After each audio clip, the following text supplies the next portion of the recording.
Hey guys, good morning. So today we are changing a battery on a Dodge Avenger. Now Chrysler did this on several vehicles. The Dodge Avenger, Chrysler 200, the LH platform cars, you know, the Intrepid, Concorde, the front wheel drive Chrysler 300, stuff like that.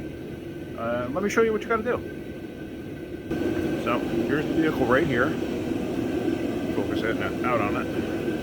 And you have to jack it up. I have a lift, thank God, so I can do this easier. You got to take the left front wheel off.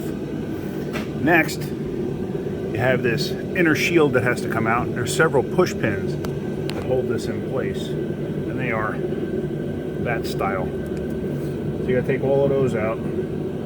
Once you have all of those out, the shield comes out, and voila, there's a battery. Now, obviously, I've already gone this far. I've already taken some of this apart. This bracket, you got to take this bolt out, loosen that nut up there. Once you get this out of the way, this will drop down like that.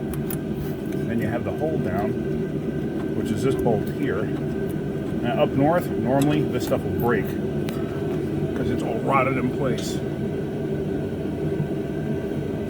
So from there, you got to maneuver, get the battery hold down out. I just put it on this handy little shelf here. And then you can get up there and take the battery terminals off. And once you get the battery terminals off, the battery slides out. I mean, they're not terrible to do. They're just in a crappy spot, that's all. Anyway, that's it. Hope you get something out of my videos. If you do, hit the like button. If you could, please subscribe. It'll help me make more videos.